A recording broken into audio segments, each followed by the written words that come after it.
Hello, everybody, and welcome to episode 20 of the Jetstream podcast. I'm your host, Anton Kreening, joined as always by Jets correspondent Graham Shingleton. Graham, looking dapper, my friend. How you doing?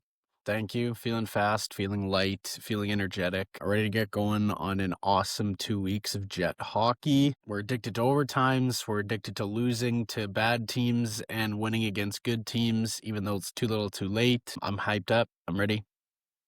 And let's keep pushing for the playoffs and destroy our draft tanking. Woohoo! Alrighty. Well, not the only one looking dapper today. Brakel, you are as well. How you doing, man?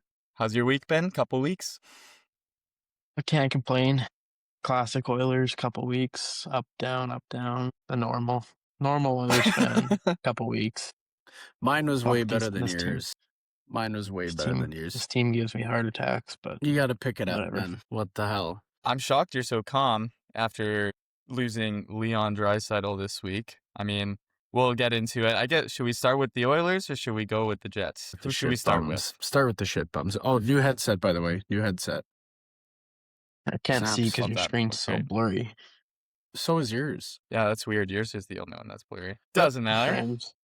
Graham.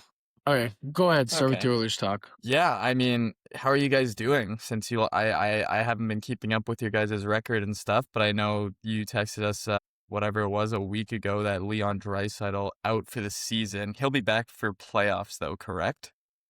That's you guys the make it. timeline, yeah. Yeah. Okay. That's basically what Leon came out and said on Sunday. Through the 2 weeks, we went 3-4. Game Yikes, one of the 2 weeks, yeah. Beat Colorado 4-3. Lost to Dallas Another big win. 7-2. Lost to the Blues 3-2 in overtime. Beat Nashville 3-1. That's the game we lost Draisaitl. And then came out, beat the Sharks 5-3, and then lost 4-0 and 5-2 to the Panthers and Lightning. Yikes. So, yeah. Definitely thought we should have beat the Panthers because they're absolutely tanking right now, and they beat us 4-0. So, and that Blues game we gave away like crazy. Like we had a 2-goal lead, fucking 5 minutes left in the game. And which game? The Blues game. But I don't know if you guys want to break it down game by game. Yeah, man. Let's start with the Avalanche, where my dog, Nathan McKinnon, has arguably one of the cleanest net drives of the entire season.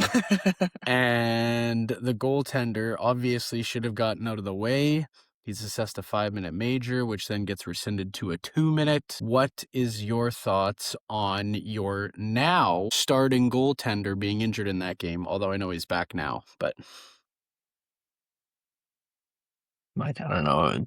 I don't fully agree that it was a 5, but I can see why they gave him a 5. It was just a hard play towards the net, and Ingram got the worst of it, I guess. But I don't know. Yeah, I for sure think it was a penalty. I don't think it was a 5, but I mean, it helped the Oilers out. He was gone for the whole third period. The Oilers had the lead going into the third period anyways, but yeah. So that game was, I'm trying to find the text with you guys because I had no confidence going into that game. Yeah, Jari had 12 saves. Oh, no, sorry. That was because he came in relief. Sorry, I thought that Ingram, or Jari started that game, but it was Ingram. It was Nuge had 2, McShit had 1, Oslovic had 1. McKinnon held off the score sheet. Crazy. But obviously a big win. Yeah. Give me 1 second here. Which text? Maybe not. I don't know. I basically texted you guys and said, I'm watching the Oilers about to get rumped by the Avalanche. And then you guys started kind of playing along, and then Colorado scores 30 seconds into the game. And I was like, yeah, this game's over already. And then, yeah, since this is so like far behind, like since this is like 2 weeks ago, you guys want to like watch this recap real quick, and then we can sort of talk about it after. We can do that for at least this game, since this was like a notable one. That was a nice goal. Tough. He's on pace for like Ingram has 100 no something chance on points. that. Rosie. After 20 minutes Fuck, of play, could we use him right now? Yep. Redirects Nice it tip. in. It's his third multi-goal game this season. The Oilers get their first lead, 3-2. But this, a massive play. Final minute of the second.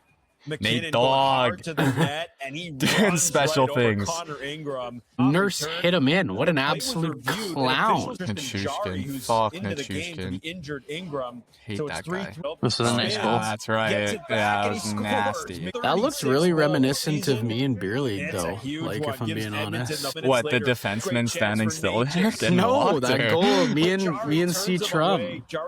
Okay, yeah. Wait, I thought the Oilers were the best team in the NHL, though. I mean, yeah, we don't need to watch this, but yeah, I don't know. What did you think of the McKinnon kneeing Ingram straight to the dome, Brakel? Did you think that deserved games or what? No, like I thought it was a penalty. Like I don't think it was a 5. I don't think it was a suspension, anything like that. But like I can see why. Like they're protecting goalies and whatnot. But it was kind of a like you said, Nurse kind of pushes him. He was like on path to hit Ingram. Yeah, like, I'm not saying he wasn't, but like you never know if Nurse doesn't hit him in. But a lot of people are tuning in. That game was nationally televised to watch McKinnon versus McDavid, and we got only 40 minutes of it. It helps us. It helps the Oilers. Everyone wants to see that McKinnon-McDavid matchup for full 60. I don't know if you guys have an opinion on it, but yeah, I don't think he deserved any games, and I guess like you kind of have to call that because he did like knee him in the head, and like Ingram was still in his crease too, but also like what exactly was McKinnon like supposed to do there? Like I think he made an effort to get out of the way, and so I don't know. It's just that's one thing in the rule book that I guess needs to. I don't know. It's just one of those things that it's like so up in the air, and it just depends what ref you get and stuff. Like I don't know. Yeah. Sure, for Nate Dogg, it's really hard for him in particular because he's flying like a million miles down the ice, and then he has to make a quick turn with Nurse, like a 6 foot whatever 5 guy pushing him towards the boards and like trying to keep him to the outside. Like that's tough, but I don't know. What did you think, Graham? Yeah, I don't think it deserved games. I mean, I don't think it deserved a 5-minute either. I mean, I could see because he was bloodied for sure, but yeah, I don't think it deserved 5 minutes. And like you mentioned, it was later rescinded to a 2-minute anyway, which I think was the right call. But yeah, I mean, he chose the path to go in front of the net. He got slightly nudged by Nurse, which didn't help. Obviously a shitty situation, but I mean, thank God Ingram was okay after that. But yeah, I don't think it was malicious. I don't think it deserved any type of suspension or anything like that. So it's my kind of 2 cents. Okay. Do you think that this is a preview of the Western Conference Finals, Cam Brakel? No. No. What do you mean? You don't think it'll be Edmonton and Colorado in the Western Conference Finals? Like you never know if McDavid tries it on the playoffs, but like we just don't have it this year. Like it's just not happening this year. Like going into our next game against Dallas, like I was like all pumped. Went to pick up this jersey. I ordered it like a few weeks ago.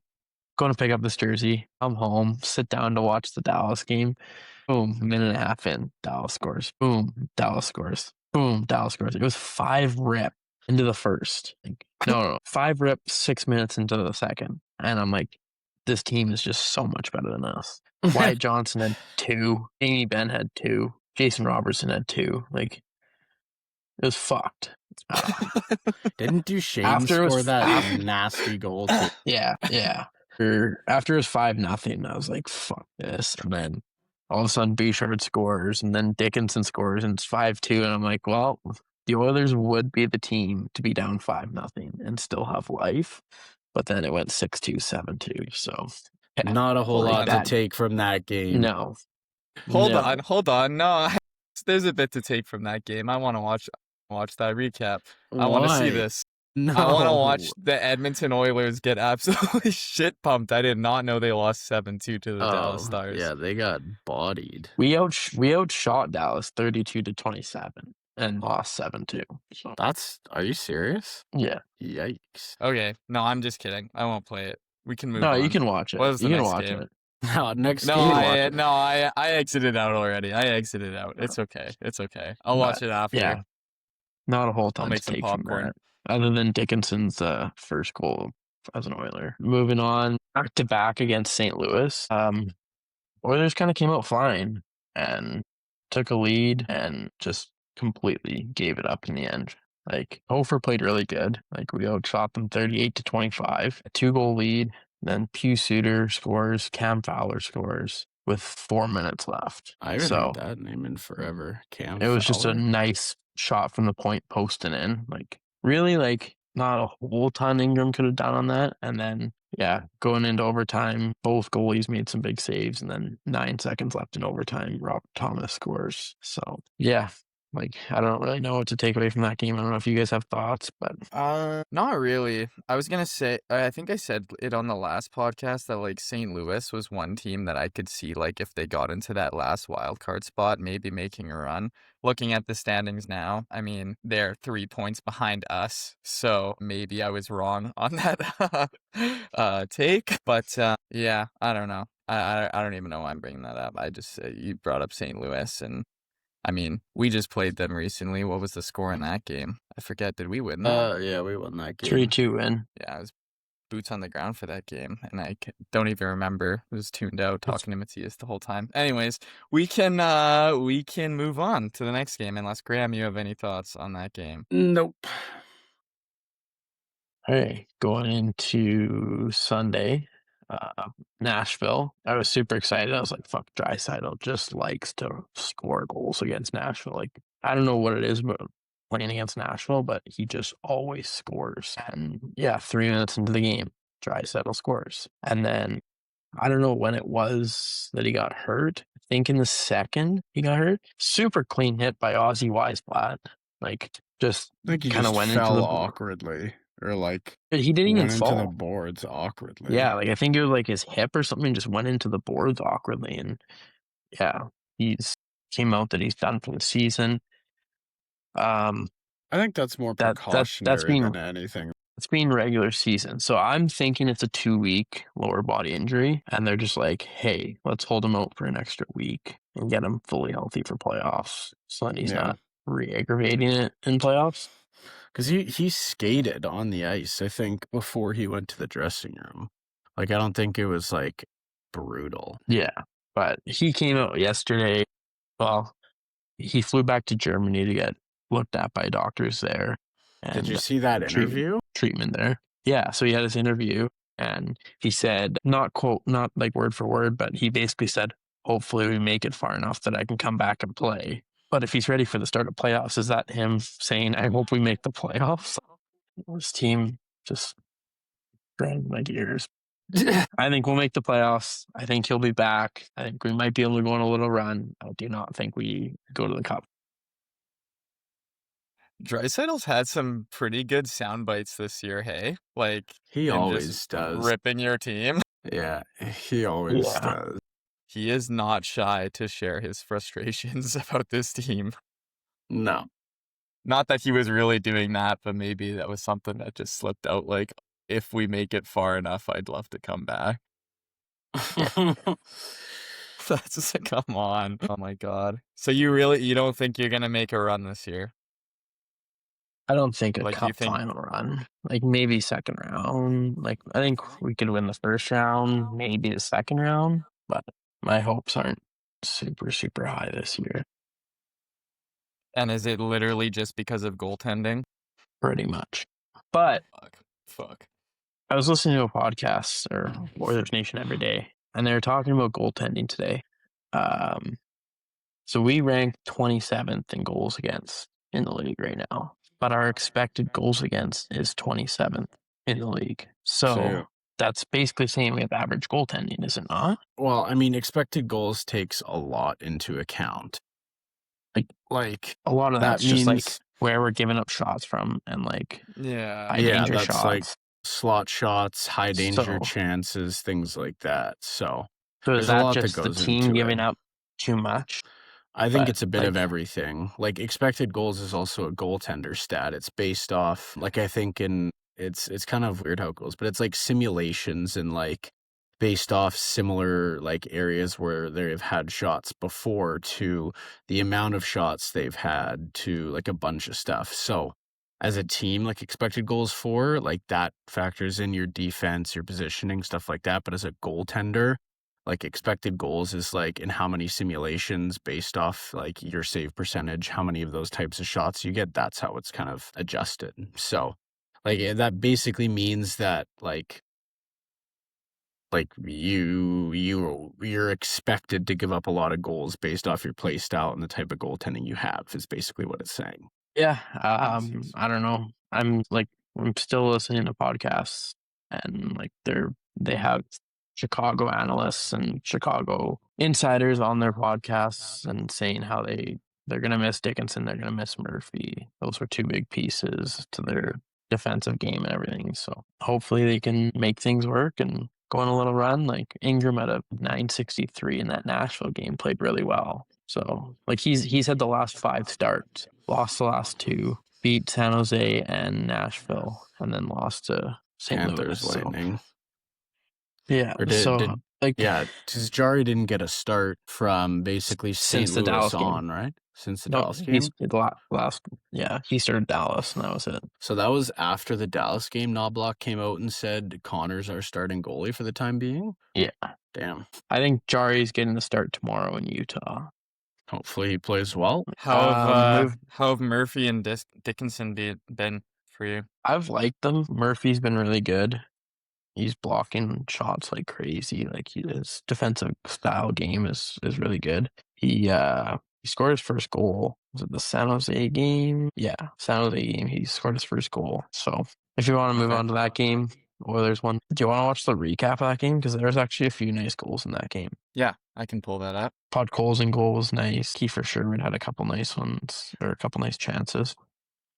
What day was that on? That was March 17th. Max Jones scored for you in that game. Game winner. I actually love Max Jones on our fourth line. I want him to stay there. He's only played 12 games. Has he been in the A or he's just been a healthy? No, he's been in the A. But he came over in the trade with Frederick from Boston. Hyman is 29 goals too. Holy shit. Yeah, in like 40 games. That's crazy. Is this just the reporter?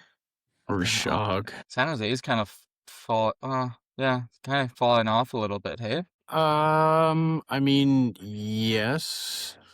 They were top of the Pacific, I think, earlier on in the year, but I think they're still in a playoff spot, or maybe they're like 1 or 2 points out. No, they're tied with the Jets. 5 points out.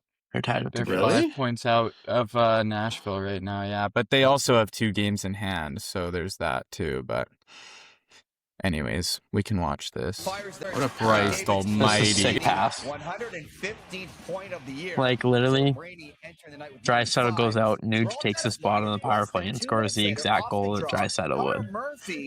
We need Connor to start doing that on our keeps, man. Moving around like that. Oh, yeah. Well, greaser. That's a beauty.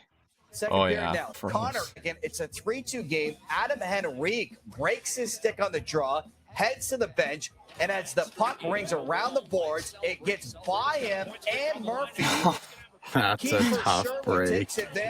Oh, no. 5 points back of Edmonton with 3 games. Of course, it's Nurse, too, shooting it around the boards. Going into the third, and after Max Jones gave Edmonton the lead, Zach Hyman jumps on the rebound to make it 5-3. Nice goal. That was a bad recap because Max Jones' goal was nice. Podkolzin's goal was nice. Oh my God. How was that a penalty?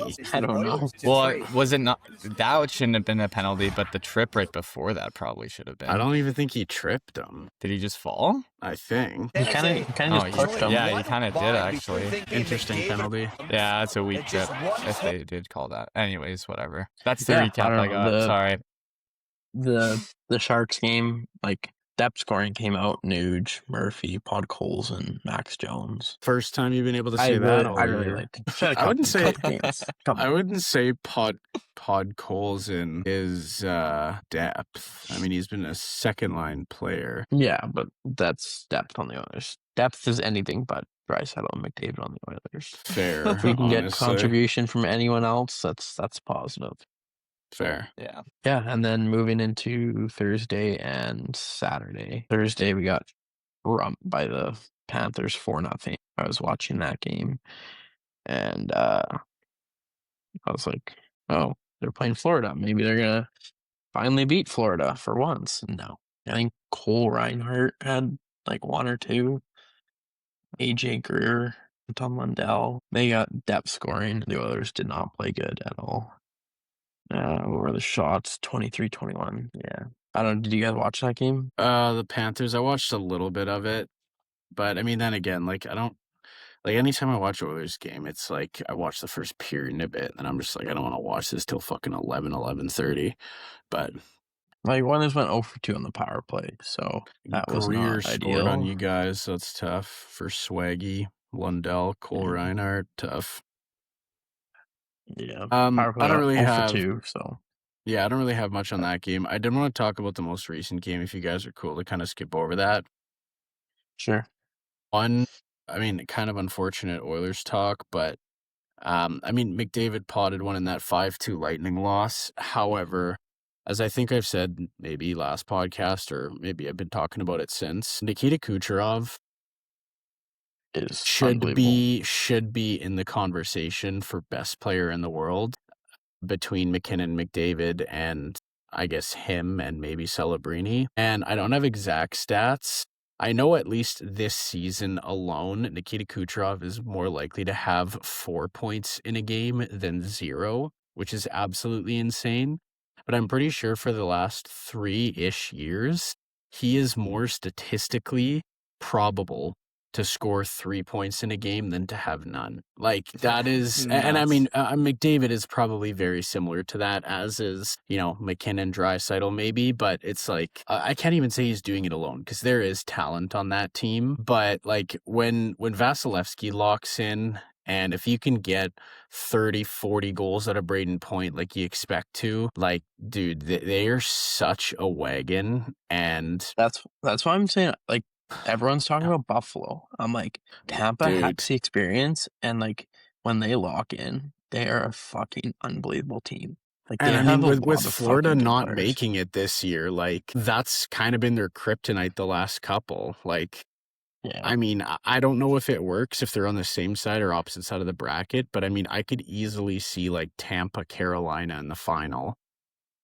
Oh, What, 100%. Eastern Final? That's In the Eastern Final, if they're Yeah. on the opposite side of the No, bracket. yeah, they're both they gonna are. be in their top 3 in their division. So, like, as it stands right now, Buffalo will play the Bruins. Islanders. Or no, Buffalo will play the Islanders, and Carolina will play the Bruins. Tampa plays Montreal. Pittsburgh plays Columbus. Brutal So series. yeah, How does that work? How does Pittsburgh get Columbus? Because they're they're both 2 in the and 3 in the Metro. They're Metro 2 and right 3 in the now. Metro. Oh, that's crazy. Brutal series. Brutal Crazy. series. How about Like the Bones okay. showing up and just How about- willing that team how to about the the- playoffs? How about the bottom 5 in the East right now? Washington, New Jersey, Florida, Toronto, and the Rangers. How about I the thought all last 2 5 of those President's teams- Trophy winners being the Rangers and the Jets, and the seasons they're having right now? Nice. Like, literally, Nice. the bottom 5 teams in the East could all be, like, people predicted them to be. Are perennial playoff contenders. Yeah. It's nuts. Just crazy. Do you want to watch the recap of the Tampa game and then Sure. pause? Go to the NHL.com and do the recap on there, because that should be better than TSN. Hold on. Because there I'll were be some right back. questionable calls in that, like, both ways. Okay. Yeah, sorry. I just usually go to the TSN one because they're like 3 minutes long and whatever. What day was the Tampa game on? Was 20 that was Saturday? Kucherov just went on a tear, had 2 and 2 with 4 points. Yeah, he's so nasty, man. Like, to Graham's point, like, I understand why he doesn't get like as much of like the media attention, I guess, and like Because he's in a small market. that, and like he's just not as like flashy or as speedy and stuff, but man, his Yeah. hands and his shot are just so nasty, and like Yeah. every play just runs through him. Okay, here we go. Is this 5 minutes? Luch bomb. That was McDavid's tip in. Okay. Well, I want to, like, We're going to get you to pause it at some points. Okay. And then I just want to kind of... Selfish. Should have pointed to the defenseman. Strip the seat. That's a tough goal. Okay, I'm guessing it's not that one. Okay, wait. Go back. Go back. Like here? Okay, and they didn't show the head. Mm. I think this is the Nurse penalty. So, okay. So Nurse and... Fuck, I Is think it it was... Podkolzin on Hagel? Podkolzin. Yeah. So they on both Hagel. kind of That's hit... later on in the game. Oh, that is? Yeah. Oh, okay. They probably... Keep going I'm then. guessing they wouldn't show... I feel like they're just showing goals here. I'm Okay, sure they'll just show keep the other playing one. it. No, because it was before the 2-man advantage. Oh! Yeah, this Take a is the seat, Davo. What is he doing out on the kill? He just came out of the box. I don't know why he's at the... No, it was shorthanded. Oh, yeah. No, no. Penalty. No, he just It was came 2-man out of the advantage. box. He came out of the box. Yeah. It was just take it. No, see? Yeah, but it was a 2-man advantage. He just came out of the box. 2-man advantage. That's just Szymanski's first NHL goal. He's so bad. They gave Szymanski his first NHL goal on that. So dumb. Like, what? How did that happen? Insane. That's funny. And it's a 4-point goal to go. To watch the fade out. Second man quick as Hagel play. I guess they're not going to show the head. 35 seconds. Oilers obviously have to hurry. Knocked down at the line by Cirelli. Shoots toward the empty net. Bullseye. 5. Yeah, I Yeah, guess I'll I'll just show explain it. then. But... So Bouchard's along the wall, right? And he kind of turns towards the boards. And Holmberg, number 29 on the Lightning, I think his last name's Holmberg, Yeah. kind of hits him high. Like Bouchard is kind of turning, hits him high, and his head goes into the glass. Like, and it's a little bit from behind, but Bouchard was turning. So like I thought maybe like a hit to the head or something like that. A scrum ensues. McDavid's pulling on Holmberg, kind of strapping with him. They both get 2 minutes for roughing. There was no original call. Okay, we go 4-on-4. That gets killed off, whatever. And then the same kind of thing happens where Nurse and Podkolzin kind of both hit Hagel at the same time. It was not to the head, not from behind, nothing dirty about it. And Nurse gets a penalty. Cirelli fights Podkolzin, and Hagel goes straight down the tunnel. He was holding his shoulder or whatever. And then Cirelli's fighting Podkolzin, did something to his hand, obviously, because Cirelli went down the tunnel too. But I'm like, that was like the exact same play. But Tampa's was to the head. Nurse's was to the shoulder. And we get a call, or like we get a penalty. I got it. Do you have that? Yeah. What are you? Sorry, what are we explaining? The two hits. What about them though? Just how we got a penalty. This is okay. So this is kind of up high, right? His elbow's on his head, kind of squishes him from behind, right? I'm not crazy for seeing that. Yeah, Elbows not a great hit. Yeah, right? Yeah, from behind. Yeah. Yes, McDavid there. Yeah, dirty. But then do you have the Nurse? And they go at it, and then that's Murphy. Yeah, Murphy fights Holmberg. So this was the penalty. Boom. And it was like straight to the shoulder. But Nurse got a penalty for that. Oh, Jesus. I'd be reacting the same way. He kind of like went up into him though. Like it almost looked like he left his feet. Hold on. No, he's just bigger. What did Nurse get for that? Like head contact or something?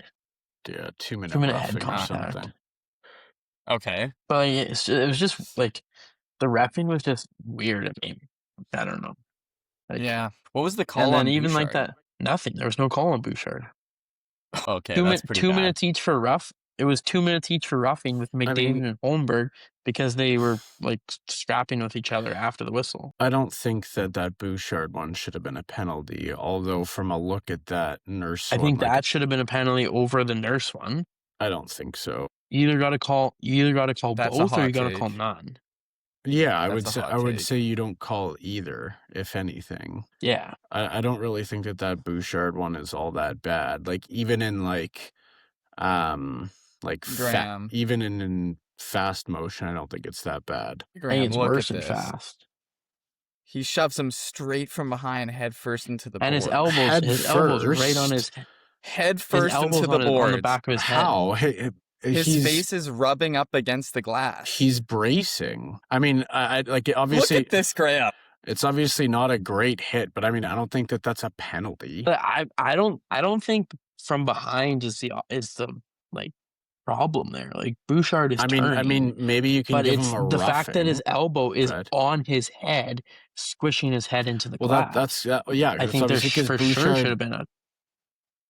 For sure, there should have been a head contact on that. I would ever agree to disagree. Like, I mean, it's definitely not a good hit, but I mean, like in NHL, like, I mean, maybe you fine him. Like, I don't know. I don't think that it's like egregious. Bouchard's falling down, so it looks worse. But I mean, I don't think either of those should have been called, in my opinion. Yeah, I'm saying that has to either be both or none, because I don't know how Nurse's was a penalty and that Holmberg wasn't. Like, okay, I take it back. Nurse should be called. Yeah, Nurses should have been called. Okay, no, both. No, I'm with you, Breakel. I understand completely what you're saying. If you're gonna call this one, call both. Yeah, I'm with you. Because Nurse is also 6'4", so what is he supposed to do? Also, I'm pretty sure he left his feet on this. Yeah, it looks like he came up to him a little bit. Yeah, but so anyways, Nurses should have been. I understand exactly what you're saying. I'm with both you, should have been a 100%. I think it's 100%. just. I think it's just Nurse that you call. That's why, Graham, that's such a hot take, man. I literally put it on the screen, and it's an elbow straight to the back of Bouchard's head, shoving his face into the glass, and you're like, I think that's the point of contact. If this is his head, the point of contact is here. The elbow's just here. It misses him. Are you fucking with us, man? You're fucking with breaks right now. No, have to be. Nurses was egregious. That should have been a call after looking at it again. Okay, we need to move on. What else happened in that game? That's it for the Oilers week. Nothing. That's it? Nothing. The Oilers got pumped. Now, I'm not happy at all to recap the Jets start to the week, but all right, we'll let's start the Jets week off. Started off with the Ducks game where we mustered 13 shots in 60 minutes. 13 shots in 60 minutes. Oh yeah, yeah. Not ideal at all. That was arguably one of our worst games, I think, since we returned in 2011, if I'm going to be completely honest. My coworkers went to that game, a couple of my coworkers, and my brother went to that game. And they both, like, my brother came home and I went to work the next day, and both of them said that was the worst hockey game they've ever seen play, like in the NHL. Yeah, like, no, I would agree. The Jets looked like a fucking ECHL team. Yeah. That night, apparently. Yeah. Like, I watched like 2 periods on TV, and it was the last 2 periods, and I'm like, how do they have 11 shots with 8 minutes left in the game? Yeah. Hellebuck had a 900 save I hear on the percentage. TV people yelling, shoot the puck. I'm like, that is just embarrassing. But probably the first time like the Jets have like ever like or like Jets fans have come to like booing their team on home ice. Yeah. Like, you know, Winnipeg fans are usually pretty good for just like at least staying silent in bad moments. That was the first time I've ever heard anything like that. I can't think of anything. It was bad. That was really bad. In Jets history. Yeah. Crazy. Sorry. Continue. Yeah, I mean, I was just going to say, like, there really is, like, I honestly don't know. I guess the only bright spot is that Morgan Barron scored. Actually, the first goal of the game, funny enough. But yeah, that was just bad from all angles. I mean, Hellebuck played well, which is hilarious because he's been human for most of the season, but he played really good in that game. I mean, he let in 3 on 34. We had 13. So a little bit of a lopsided one in that, to be honest with you. So that was bad, just all around. I don't really have anything else to say other than just very bad. You got anything, Banderas? Yeah, no, I'm with you. I think that's good. I think you, hit the nail on the head. Okay, well, we decided to follow up that absolute gem by a 6-3 stinker by the third worst team in the NHL, the New York Rangers, which me and Banderas were actually boots on the ground for that one. Thanks, man. I did think that we actually played better in that game. Admittedly, that was another game I thought Hellebuck kind of looked pedestrian, if I'm being totally frank with you. But yeah, I mean, still not a great performance. That was like again, Hellebuck let in 3 on 34, and then he let in 5 on 16. So definitely not a great back-to-back showing for him. I thought actually like we played pretty well. So what did you have, Breaks? So just going off, I'm just looking at the box score. I watched most of that game. They scored 6 goals, and only one of them was from a guy that has more than 10 goals this year. Like, you have Hellebuck in net, and you expect him to save goals on Noah Laba, Adam Edstrom, Ty Carty. I mean, Adam Fox scored one, and Gabe Pro scored one, but they both have 5 and 7 goals. So, Yeah. not ideal. That was Hellebuck a subpar. did not play like he can, so that was subpar. I mean, admittedly, there were some chances that, like, I mean, he maybe could have done something, but I mean, it happened. But there was also a couple that he just 100% should have had. Like that Fox goal was just a really nice shot from the point. There was like 3 or 4 like tips, if you will, in that game. Yeah. But also like, I don't think that they were like perfect, like, you know, like slap pass, tip bar down. Like I think they were savable, but still like that's a game, especially, I mean, I know we're bad, but like that's a game that we should win on home ice first. I think at that point they were either the second or third worst team, where they still are. So yeah, but a tough showing for Hellebuck there. So yeah, but also like to defend him a little bit. I mean, if what there was like like you said, 6 deflections or like 6 point shots that went in, basically, like we also need to do a better job of like tying up sticks and like making sure that doesn't happen and opening up lanes for Hellebuck too. Like I don't know if I want to play. I mean, yeah, it's but it was a bad time. I mean, you can say for as much like we should be blocking those point shots too. You know, we shouldn't even be letting the puck get through, let alone tying up sticks. But I see what you mean too. Like, I mean, I don't think that Connor Hellebuck last season lets in 5 on 16 in that game. No, for sure. No. So, like, if he's supposed to be our best player and we're playing him $8 million and he's our Hart and Vezina Trophy winning goalie, he should be able to stop a little deflection from the point. Yeah, for sure. Yeah, I agree. I don't know, man. I just had a great time with you that night. So we could have lost 10-3 and I wouldn't have cared. Fun night. Agreed. We then followed that up with arguably our best game of the season. I wouldn't say your best game. I would say Hellebuck's best game. Like the Jets played good, but the Jets played good. Say as a Hellebuck stood on his head. As a cohesive group. I mean, he had 29 shots in that game. Yeah. So not his most of the season. I just think as a group, collectively, we played really well. Connor, I follow Perfetti with goals. There was just some really nice saves that Hellebuck had in that game. Timely saves. But like, if you didn't have Hellebuck in that, you wouldn't have won that game. Well, don't say anything about Eric Comrie, because after he swapped over to the white cage, he went 5-0 up until I think. Did he lose the Pittsburgh game, or did he lose the Rangers? No, he beat the Rangers. He beat the Rangers in shootout. Yeah, so he's now 6-0, and he's let in 2 goals or less since switched to a white cage. And apparently, from what I have come to know with my inside sources, that guy has never put a liquid in his body that wasn't water. Wild. Not beer, not wine, not Gatorade, not electrolytes, not iced tea. Apparently, he has never drank anything ever in his life other than water. That's clinically That makes insane. so much sense for him. He's like, 100%. It's not even that surprising. 100%. What a weirdo. 100%. 100%. Goalies are fucking weird. Yeah. He's missing out on so much in life, though. Anyways, keep going. Yeah, but I mean, key takeaways of that game, obviously, Hellebuck bounced really, really, really back very quickly, played really well. Connor had 2 points. Scheif, I think, had 2 points. Perfetti had that empty netter pick off on McKinnon, which is pretty sick. Which, nasty. I can't remember who it was. It might have been like John Shannon or someone on the post-game show. It said, like, shows that Arneal's starting to put trust in him. Yes and no, like he puts Connor and Scheif out on empty nets. So maybe he was trying to get Perfetti some points, but I mean, threw him out there for the final, whatever it was, minute and a half, where, I mean, we almost gave it up, I think. They had that really nice, McKinnon had that really nice pass over to Natchez with like a minute left or something like that. And then we ended up sealing it with a Perfetti empty net. But still, I mean, a win against the best team in the league is a win.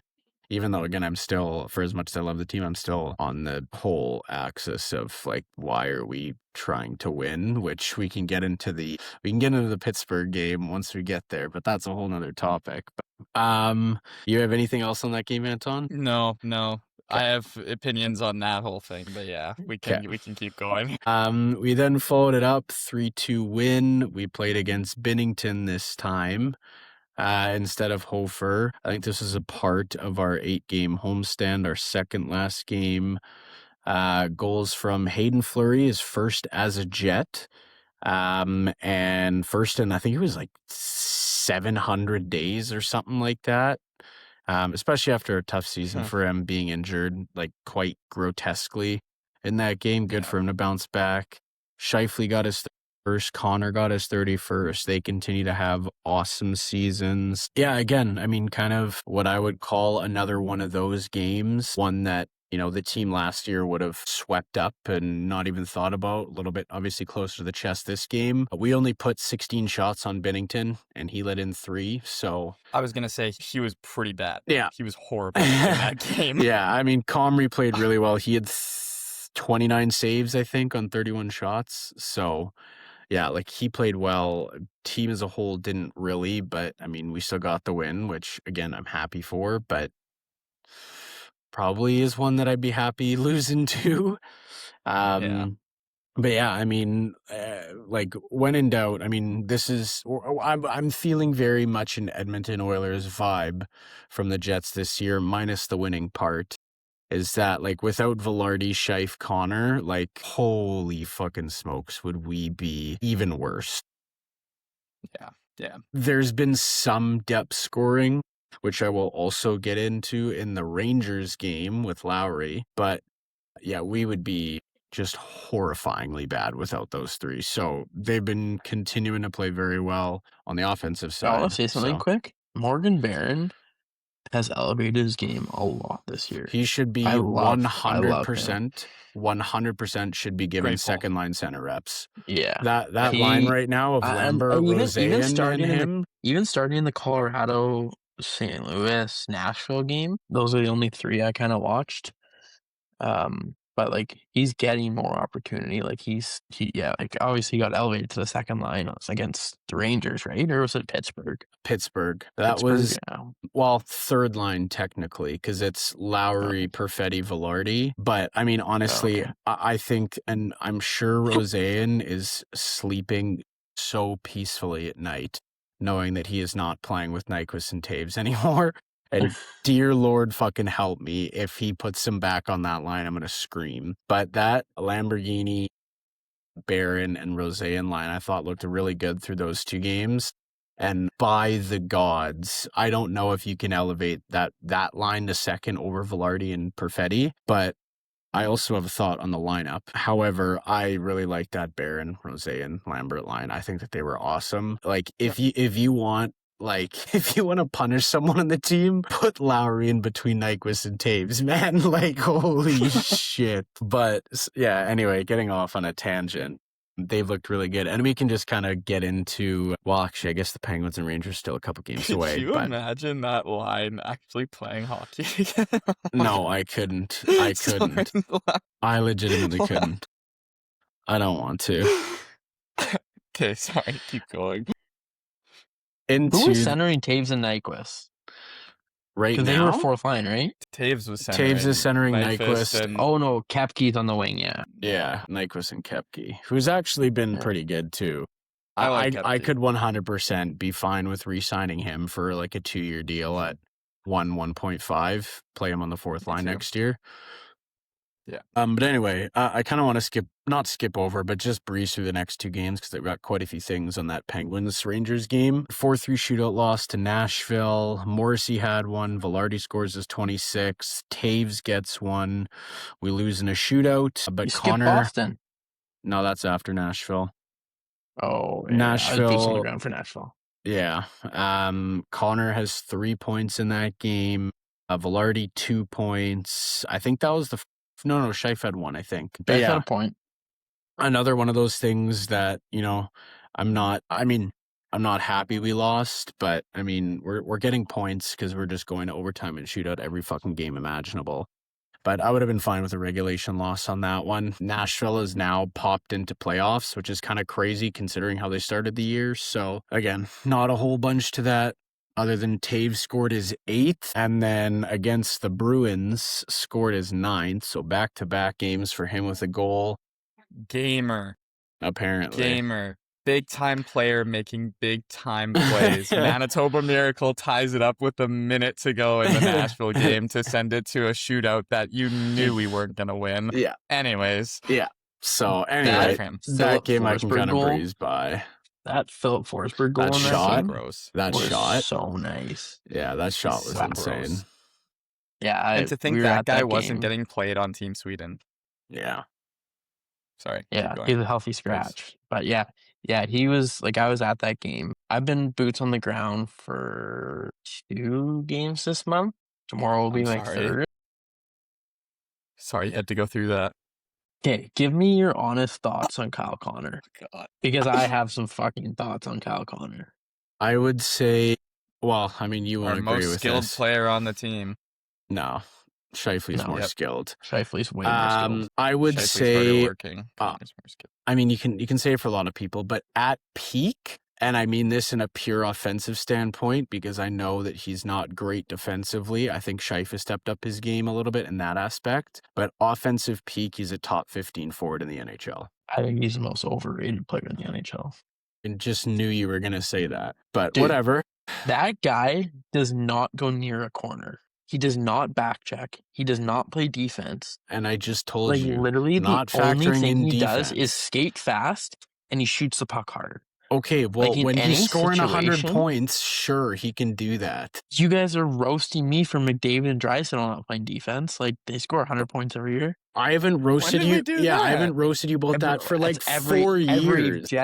Every Jets fan tries to roast go McDavid and Draisaitl don't play defense. Literally nobody does that anymore. Everybody just basks in the greatness that those two are. Kyle Connor is a fucking pussy. End of story. He doesn't go near a corner. He doesn't back check. He doesn't fucking play defense. I'm pretty sure he threw his first hit of his career against Pittsburgh the other day because he actually trucked a hit, and I was like, "Wow, that's." And you're probably different. like, "Wow, I've never seen that before," because he doesn't do that. No, yeah, you're not wrong. Love Scheifele. I also think that you were crazy for the take that you thought Lambert was going to be better than Kyle Connor. I think he is. Still? You see that Lambert goal?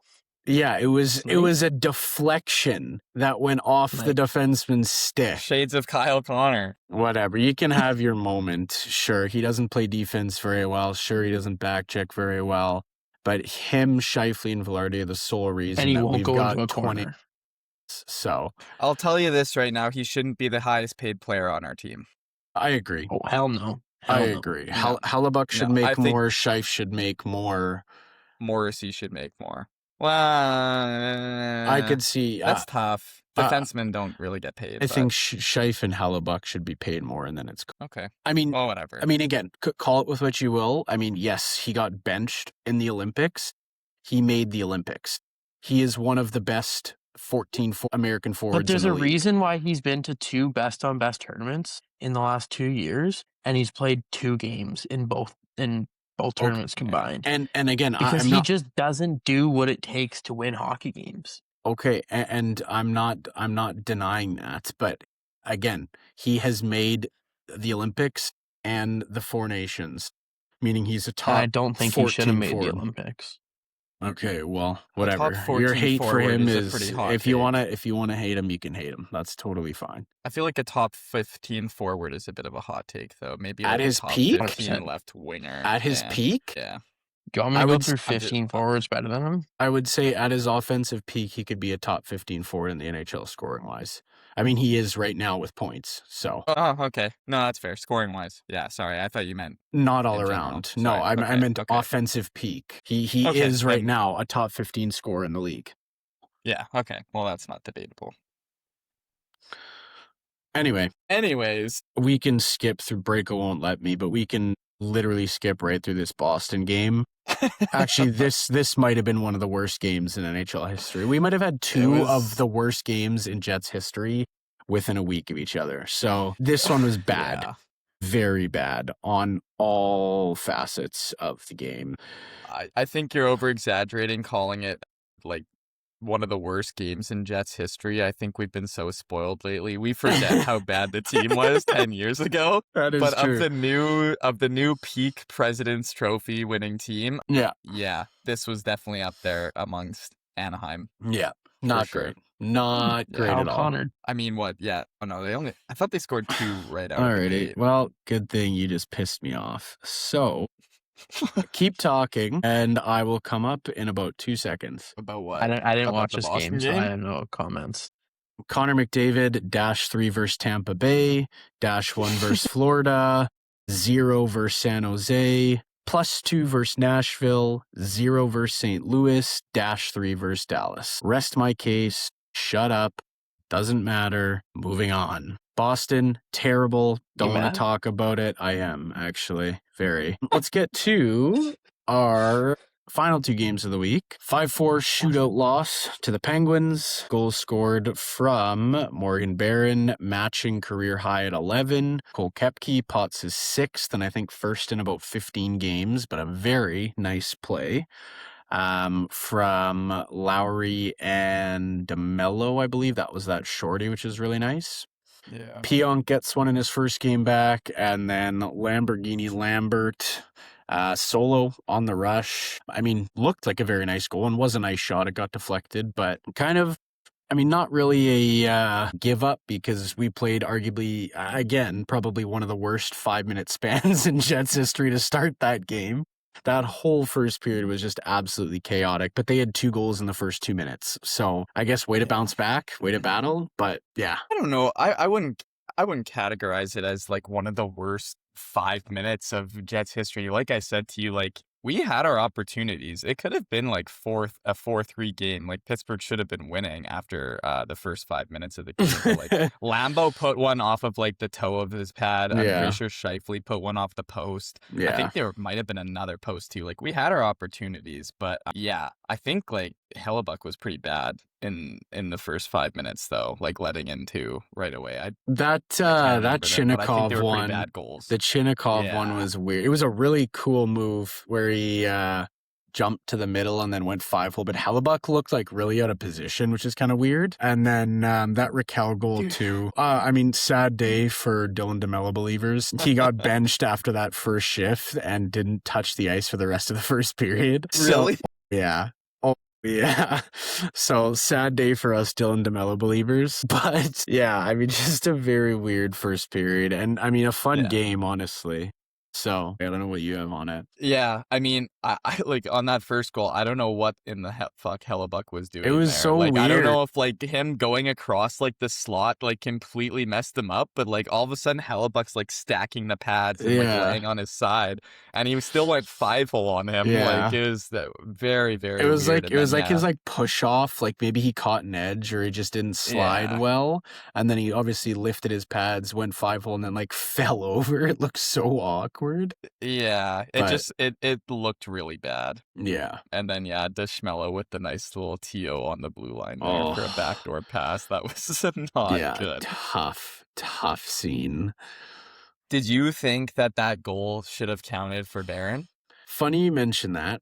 That was one of the things I wanted to talk about because, one, I was listening to 32 Thoughts today, and I give credit to Friedman. He's like so vocal about like his role and what he does for hockey, and he's like me being who I am, he's like, I want to make sure everyone knows how this rule works and you know what this is, because I think that's like a big job for me to say that stuff on air, like being the kind of person that I am. Now, the one reason why it was very odd is because like I think, in my opinion, it was quite like noticeable that like Barron shoved, like he was going to the net. It was a puck battle, but also he pushed Karlsson into the goalie, which I think means that it shouldn't be a goal. And obviously just very weird that it went in.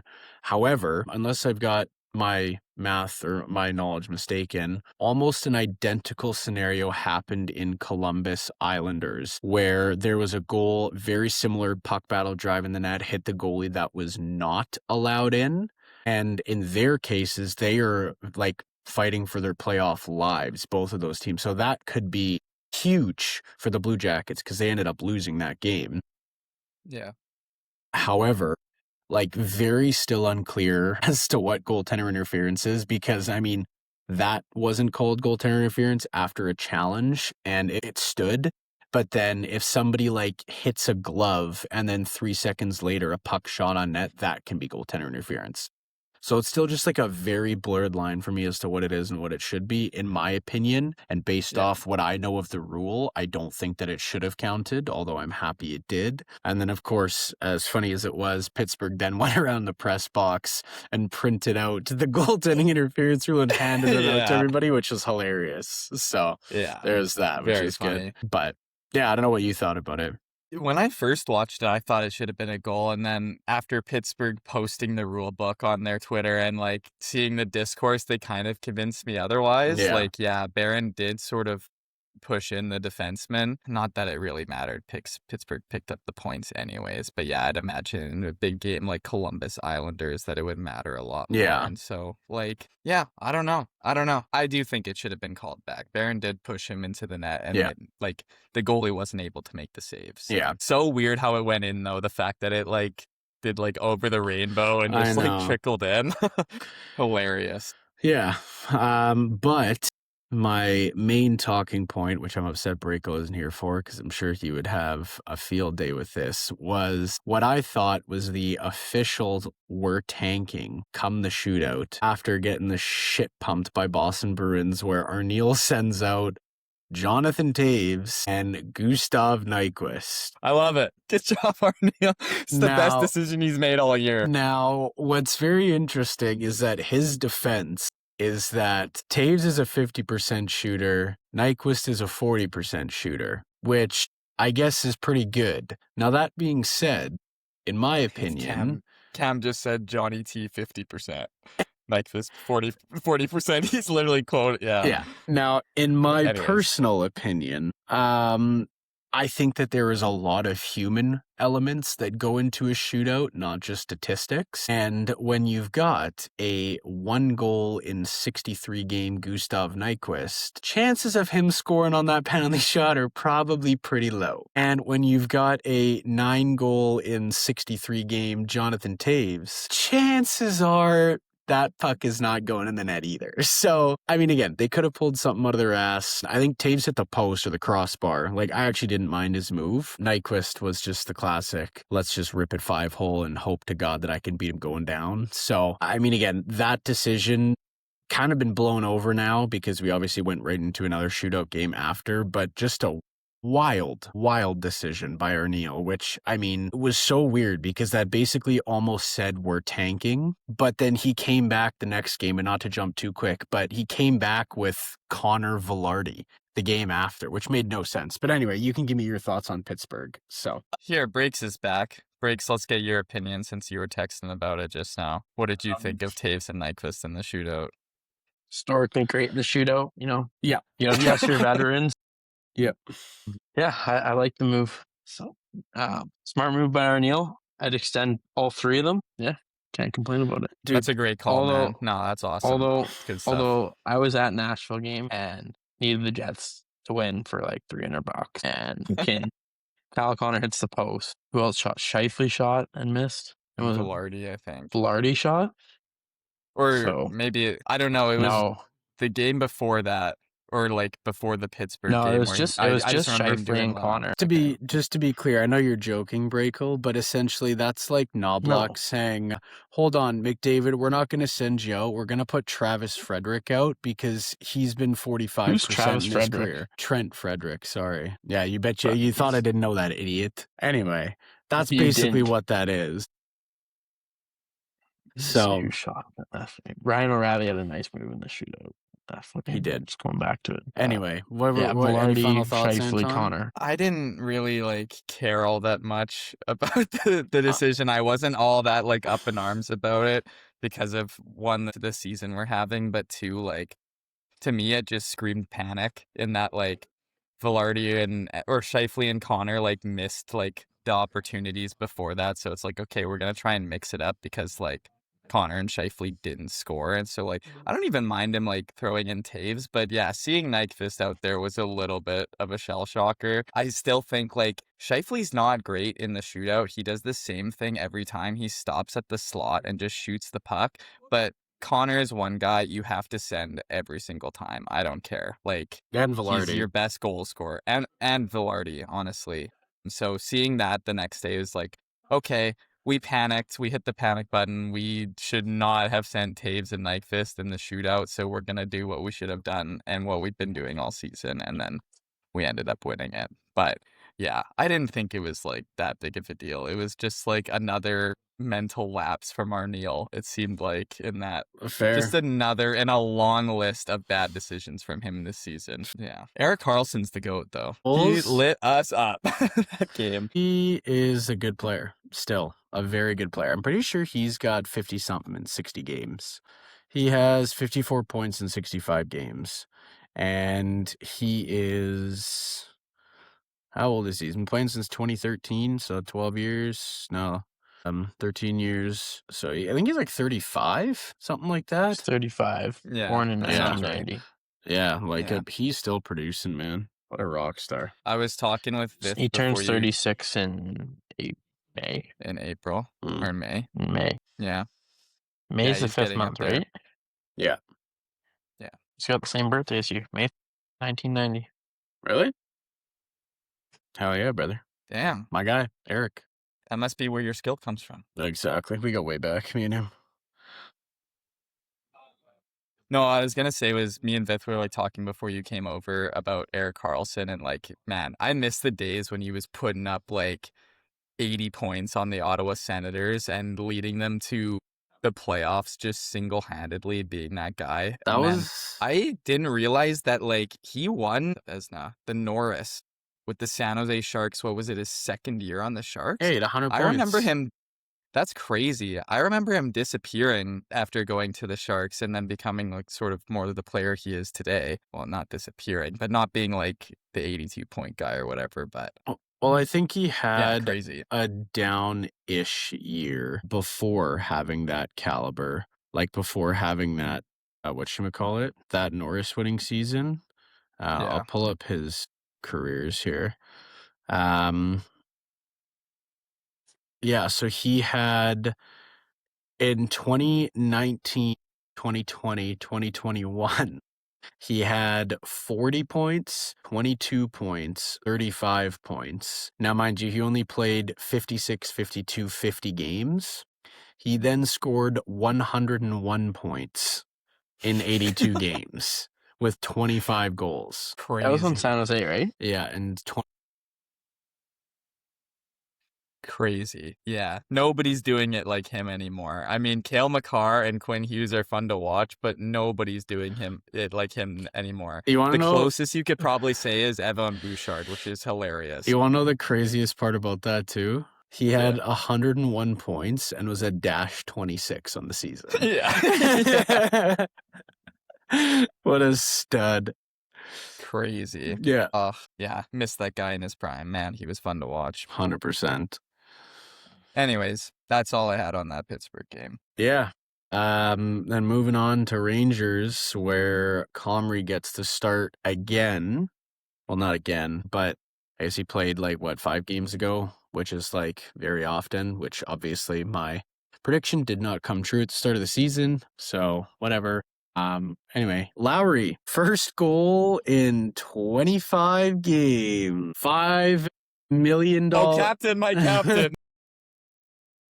5 season. I mean, another Wheeler situation, you pay for the loyalty, which I respect. He's coming off hip surgery. I get he's not full, but it's man, if you're going to score 5 goals a season, you're getting paid $5 million and you're the captain. I get he's probably a great leader in the locker room, but it's dude, you've got to be you've got to be fighting as much as you can. You've got to assume that role of full grinder, which, like, he's a big dog. He's done it before. I know he can do it, but, like, he is, in my opinion, unfortunately, just been, like, abysmal since he came back from that injury, man. Yeah, that's one where, I know we don't, like, Hellebuck's been having an off year, and, like, the team's been having an off year in Yeah. general. Like, you could say DeMello, and I guess Pionk, he was injured and stuff too, but, like, Lowry is one where it's like, if we have any shot at making a cup run, like, he needs to be better He's got to next pot season, 15 goals.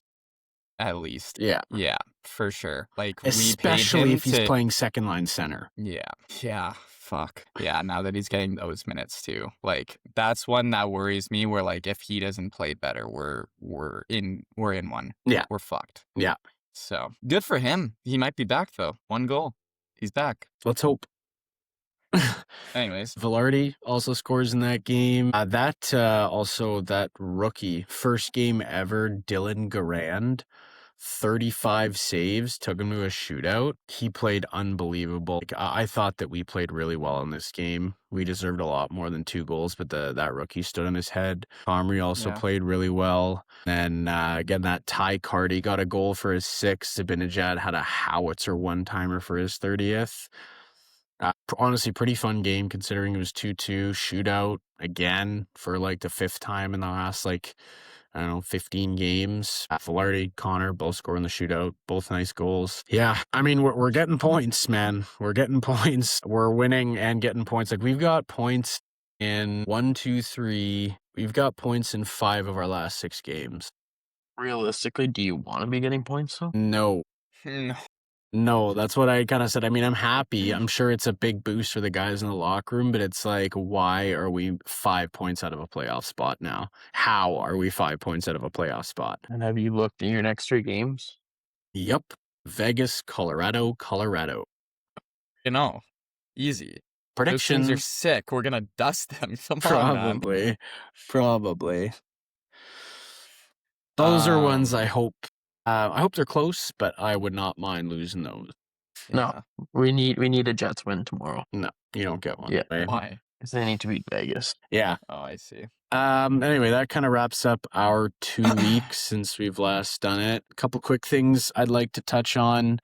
Are you moving on? Yeah. To other things? I was gonna say, since your prediction failed this year, with the end of the season that Comrie is now having, do you think he gets more games next year? I think he gets less, actually. I think Hellebuck plays 78 of the 84 games next year. That's my prediction. This is why he's burnt out by playoffs. 100%. Honestly, he might play all 84, so I'm not sure. What do I know? I'm terrible. No, there's 84 games next year. Yeah, they're going up 2 games next year. Oh, right. Yeah. So, yeah, anyway. Good for Comms. Honestly. Happy for him. He was struggling for a bit there, so. Yeah. Yeah, anyways. Okay, go ahead. But yeah, 2 things I wanted to touch on. Bryson hasn't been in the lineup for a few games, although I don't think he really did much to deserve getting out of the lineup. Roseanne, as expected, being put on Nyquist Taves' line, hasn't done a whole lot, although has been serviceable. He's got a goal and I think an assist in 6 games, something like that. Now, for the boys that went to Buffalo, love ya.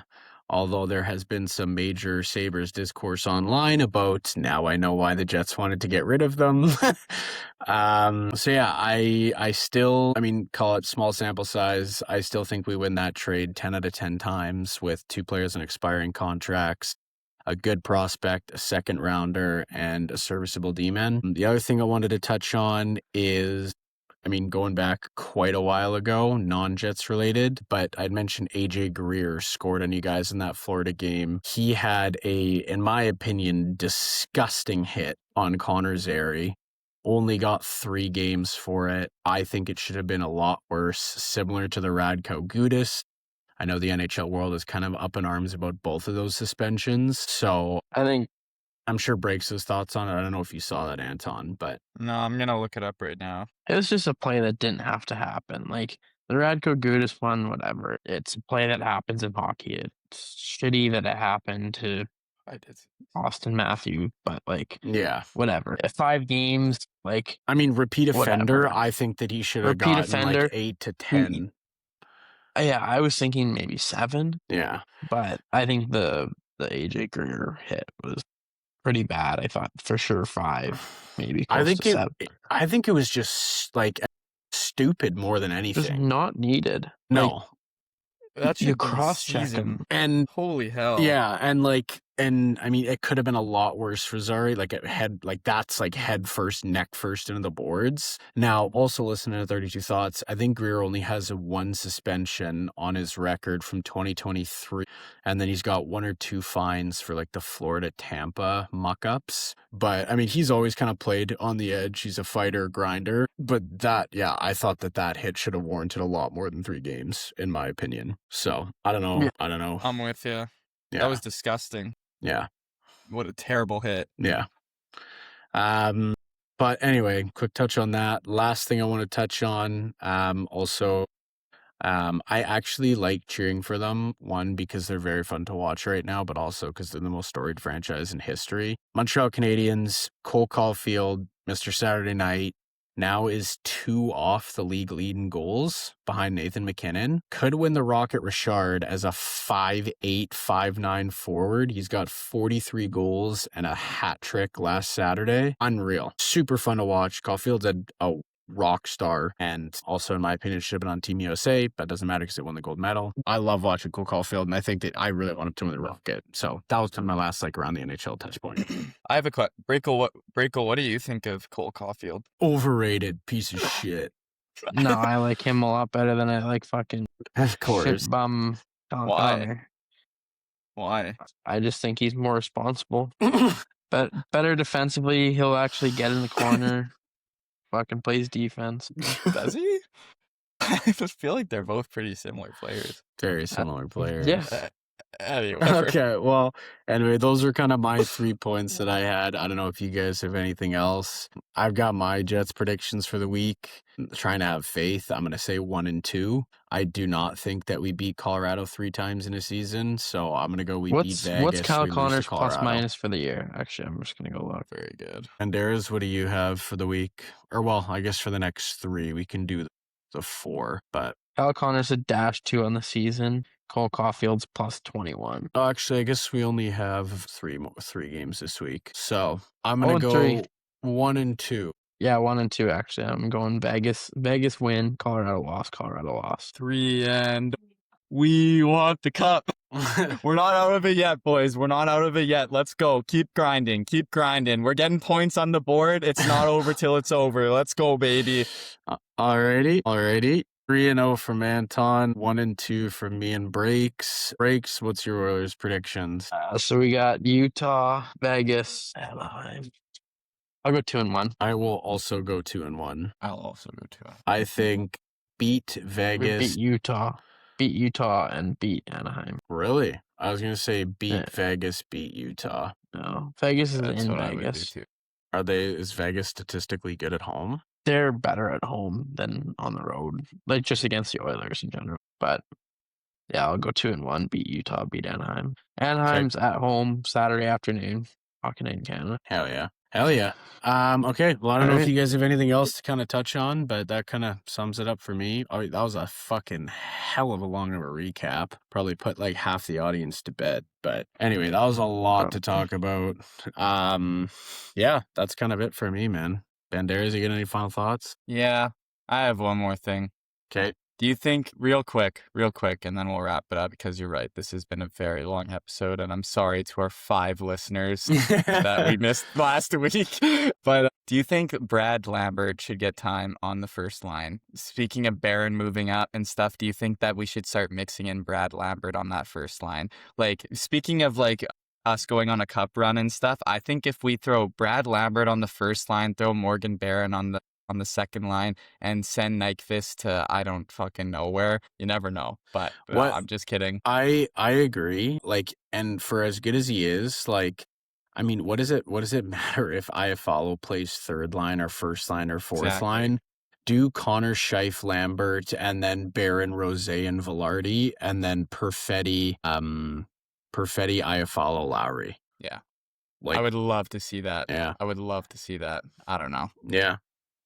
I just wanted to ask your opinion on that because, yeah, I feel like I've been seeing quite a bit of that lately. Yeah, I saw online a couple Jets accounts. I know Graham mentioned this, I think last week. Would you guys want to see Tyrell Bauer playing with the Jets? Yeah. I mean, again, He's I'm just pretty an absolute fucking menace on the point for the Moose, just fighting everyone. Like, would I that think be a he's a physical presence you guys would want to see? yes, but I'm pretty sure he's a lefty. I could be wrong. And again, we've got so many fucking left-handed defensemen. Like you can put him on right defense if you wanted, but I mean, we're pretty deep-ish on the right too. So, like, does he improve your back end in an offensive way? Probably not a whole lot. But I mean, like, Lord knows that like we could use a guy like that because Lowry hasn't done much of that as of late. So I would not be opposed to it. Yeah. So Or would you like to see fucking Hanoa play a little more? Like, I know he's with the team, but he's just the 7th defenseman, right? Not really. I honestly, the way our decor is right now, it better be the exact same next year to start the season. Like if Salo goes anywhere, I'm gonna be so mad. He has looked so good since in these past 20 games. No, it's his second year, I think. Maybe it's the last year of his ELC, but we'll sign him. I think Sandberg Salamonson will be a pairing for the next 10 years. Yeah. That's what I think. And I think, I don't, this could be a hot take. I don't know if he's got Morrissey level offensive ability, but I think that once he kind of grows into himself, I think that he could be a 40, 50 point guy. Yeah. Even, I think you said this the other day, even moving him up and giving him some time with Morrissey. Yeah. With the season DeMello's been having, Lord knows he doesn't deserve to be getting first-line minutes right now. Like, give Salo a couple chances up there and see how they could cook together, because you're right. Salamonson does have that offensive ability, but is also DeMello's reliable defensively, too. No, we just re-signed him like a year or two ago. Unfortunate. But the only problem with that too, which again, I'm not a huge guy of like, size, brutality, grit, but it's like that Morrissey Salamonson pairing would be pretty damn small. That's kind of the only red flag with it. Salo's pretty big, I feel like. Not that he like throws the ball. No, he's like 6 feet, 6'1". Is he? DeMello. He looks big out there. Man, I thought DeMello was like 6'3". I think DeMello's a lot bigger than 6'1". No. Salo's definitely bigger than DeMello. No? Not that like Salamonson really throws the body around. Salamonson's 6'2", 190.